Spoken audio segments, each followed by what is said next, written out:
And we're back. I'll move this so you don't get blinded by the glare. Oh my goodness. And that one too. Well, they're all probably going to have some glare. That is just, I will apologize right now and not do it 50 times after. This is Sandy Wilhelmina. I am trying to catch up on videos so that I can put some stuff away.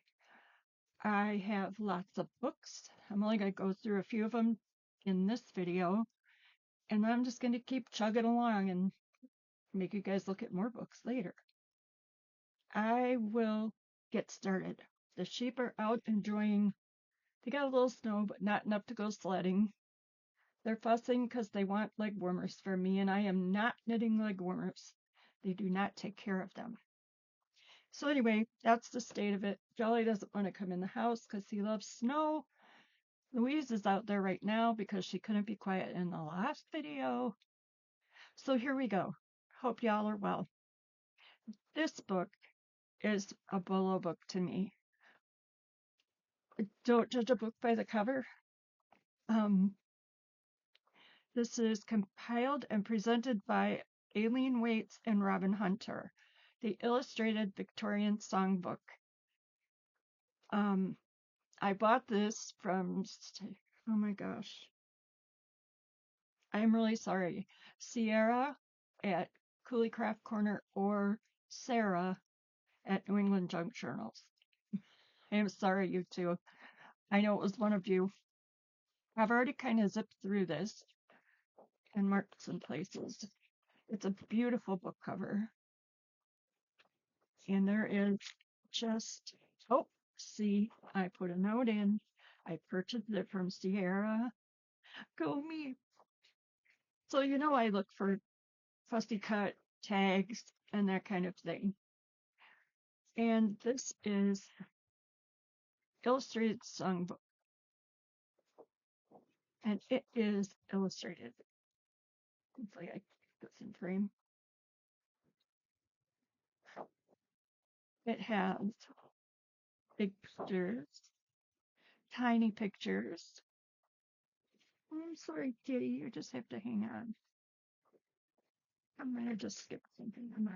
Oh, okay. So there are a lot of songs. Obviously, this is matte paper and a bigger size. And I left my ruler somewhere else, Hazel, so I'm sorry.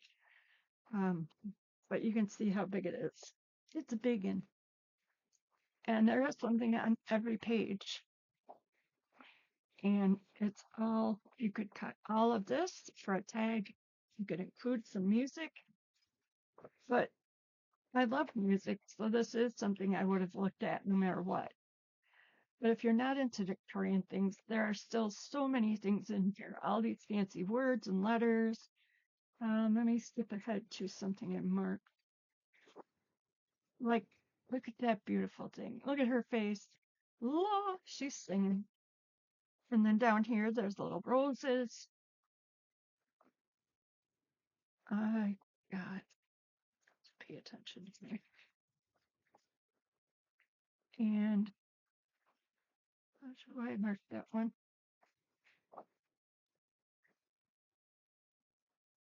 Mm-hmm.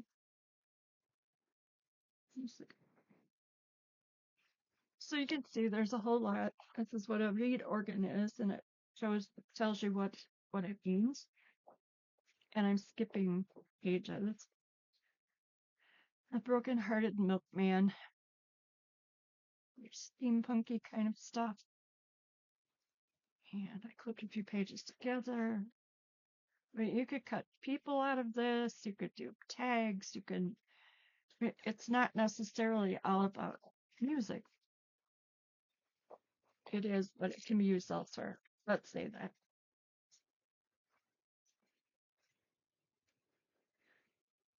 This I picked because Lottie Collins is someone that I would like to maybe do a journal for.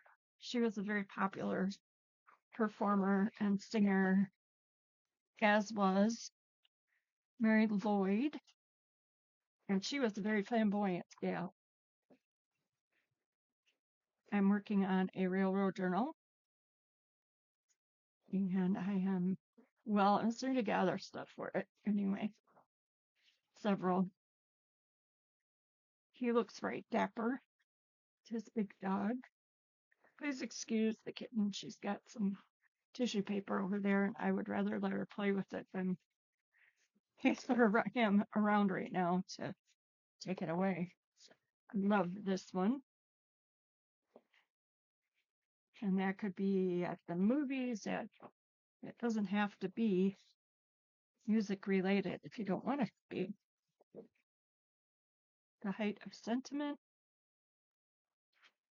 So much you could use. Annie and Laurie. Selection of Scotch quadrilles.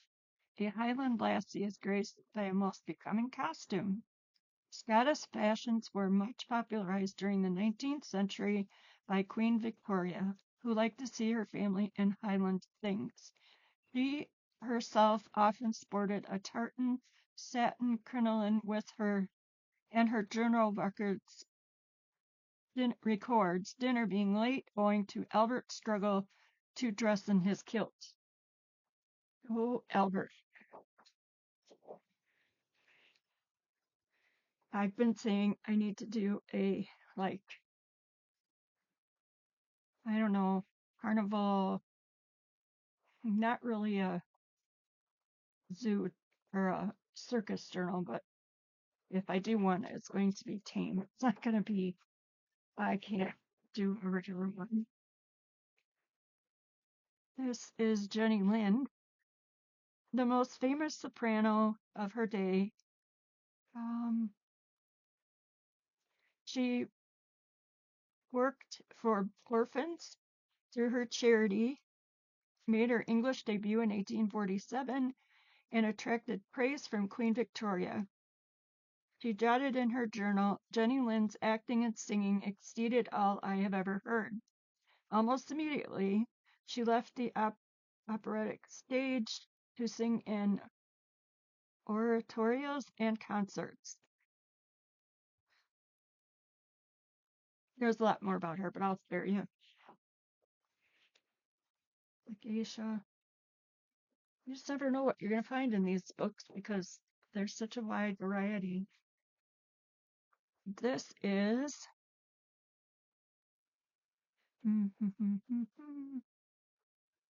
this collection was written in the year of Victoria's death and talks about the girl who put it all together. And, this is some darn nice paper in this book.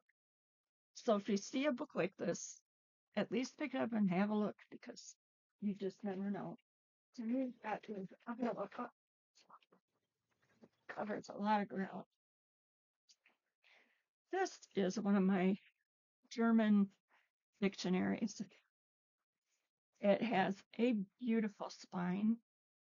It is A and it to bind. And this was put together by a very famous, there is an official name for them that put together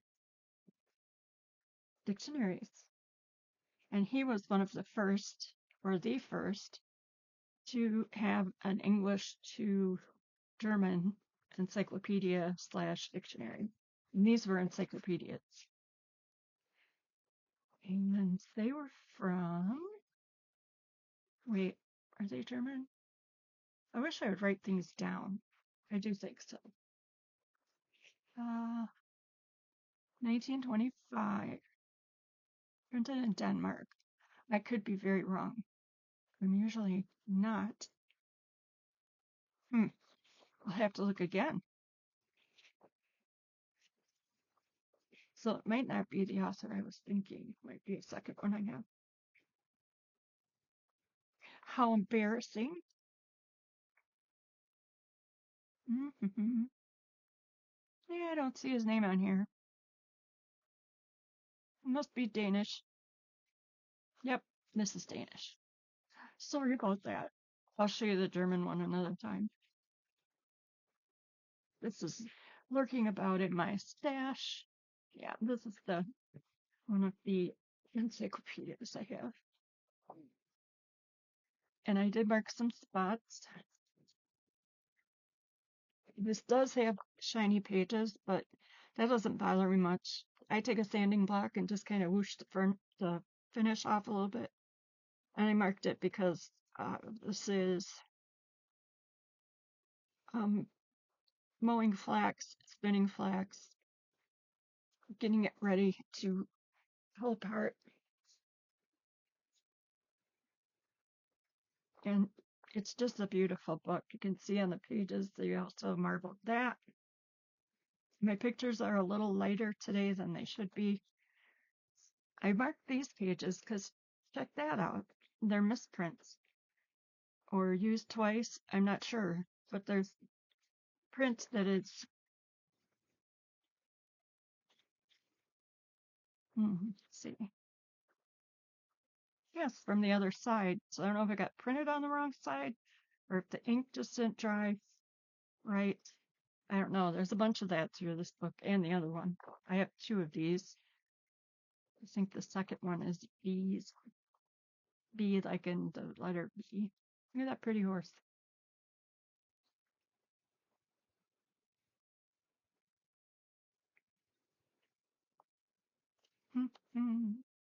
Don't sing or I'll get dinged. Bye, YouTube. So what am I doing? I'm singing. Oh yeah, and I marked this one because that's even more. It's just, I've never really seen that before in so many. And here are some plates in the middle, which are beauteous. That might be the only color one. And sometimes I do sit down and I translate something that looks interesting and then I tuck it in the book. And I don't know what else I might have marked. That might be it in this one. I haven't gotten all the way through it, but a lot about foreign countries. Let me see what this is. Sometimes there's beauties in it. And for goodness sake, really?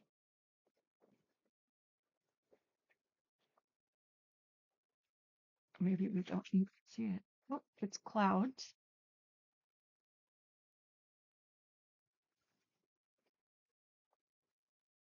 And there are hundreds of pages in here that could be anything. Australian sheep, maps, thunder and lightning. You really can't go wrong with an encyclopedia, and it's even extra better. There's weaving if it's in a different language. I've never seen end papers like this. I love them. I'm going to try and copy them or scan them because I know I would want to use them again. The marbling is beautiful. There's only a little wear on them. And if you look at the pages, check it out. They match the book covers. So that is one of my treasures. This book I thought was kind of a bolo if you're into fashion or Victorian fashions. This is it's from 1999. It's a Dover. So these are, what do you say, copyright free. And look at how fun this is. It's thick paper. The only thing is you have to choose which side you want to use. So that was kind of a bummer. But how many times will I use? I always say, oh, I'll scan that in, I'll scan that in. But how many of these would I want to use in a journal? This is a whole book worth. And it is 965 illustrations, pictorial archive, and it is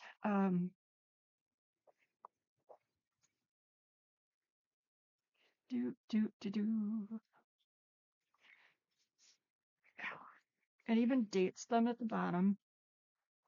And if it comes from, I thought if it came from because these are things that they would have found in newspapers and magazines and things like that. And they're just outstanding prints of them that are, you really couldn't go wrong with this book if you like this stuff. And even just with fashion, there are dresses, hats, hankies, and they wouldn't necessarily have to be in a Victorian journal. They can space it out. I like that dress. I wouldn't have worn it, but it's pretty. You can see when the Gibson girls started being big, their tiny little waists. I wonder where the one went, or if I don't. I had another one that tells you which publications it came out of, like if it was Godey's or to find that one. She's sassy. Here's one getting out of a car. 1302. So it does get into later years a little.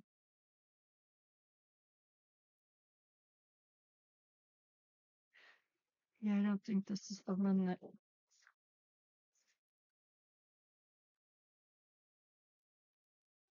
Oh, yeah, it is the one.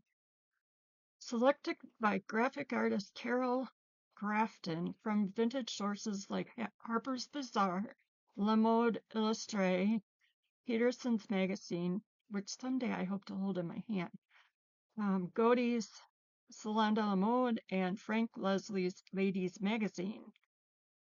Um, let's see. So this is the book I saw. So go get it. I'm pushing for books today. This I did not expect to like as much as I did. I did buy this one recently. Take it back over this way. And if you see my arm all scraped up, that's because we're feeding hay right now. And it's picky. This is Maxfield Parrish and the American Images, National Museum of American Illustration. It is a paperback or whatever, cardboard back. And this is, to me, this is another Bolo book. If you like that Gibson girl look, it's just beautifully illustrated. And it tells all about the American artists. This is the Parrish family tree. Someone spent a lot of time on that. This fellow lived from 1870 to 1966. This is that.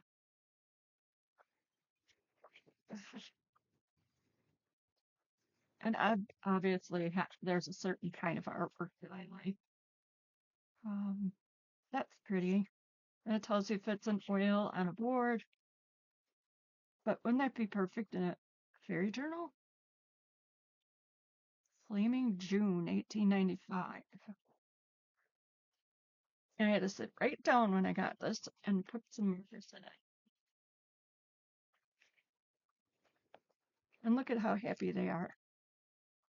That's him with two of his sons, Max Jr. and Stephen. He looks like a jolly fellow.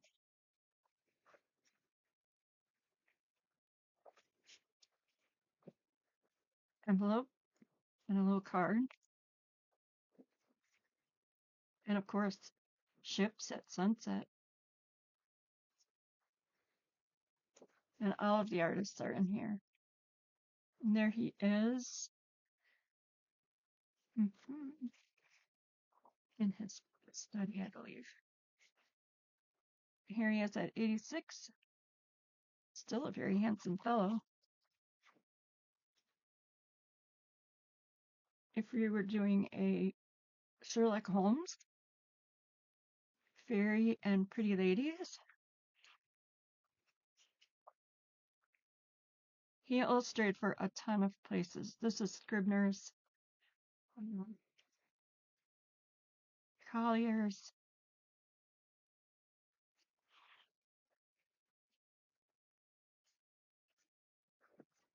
For heaven's sake. Oh, maybe because I want to remember this side. I love anything to do with writing and books. So it shows his sketches and how it made it into art. And look at this little peanut. To me, this is a bolo because it has such really variety of things. And this is First Magazine,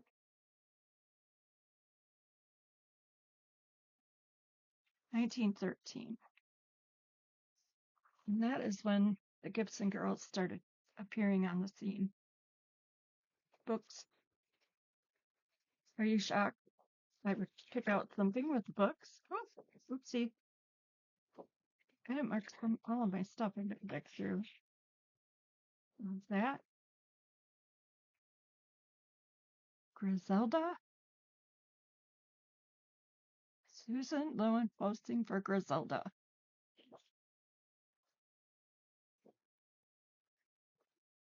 All kinds of stuff for a fairy book. Style ladies. And in here somewhere are the Gibson peeps.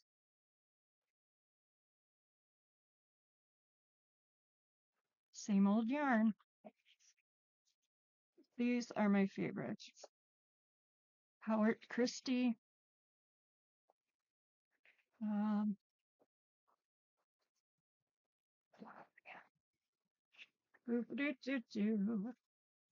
oh my goodness. This is a new book. I don't even think it's been opened. So it's being a little obstinate. Oh, look. Zoo. Baseball. So these books really just have so much. Harrison Fisher lived from 1875 to 1934.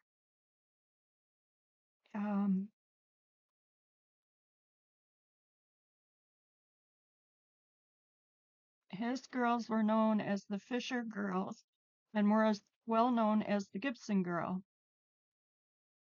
He eventually eclipsed the Gibson girl, and his place in the history of American illustration was secured by his ability to paint beautiful women. 1920s Cosmopolitan called him the world's greatest artist.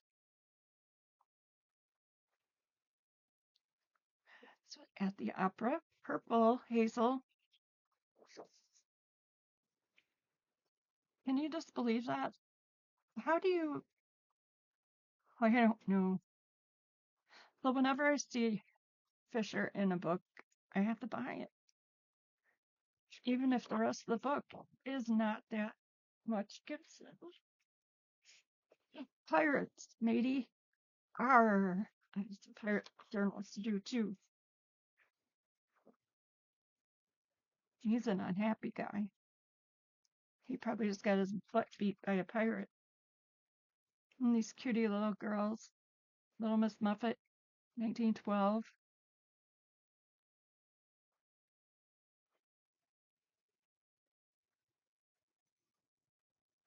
I think that's probably what I marked off the notes. Let's maybe some time. There. Only 24 minutes and 11 seconds. Not an hour. I can't believe I did an hour. So I hope you have great holidays. If we're past Christmas, I hope you have a great new year. Stay safe. Hug up your peeps. And we will see you soon. Our next live sale on my own on Mary's channel will not be until probably the second or third Wednesday of January.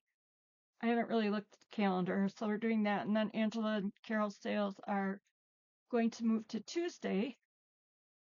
So we will be up on Tuesdays at 6 o'clock Central Time or 5 Eastern Time from now on. So we made a little shift around, and hope that you'll stop on by. I do sell a few things there, mostly moderate, and Carol and Angela always been great things. And again, I will let you know about the schedule for my sales, and we'll go from there. Have a Merry Christmas, Happy Holidays, and a wonderful New Year. Hoping for the best. Love you all. Bye now.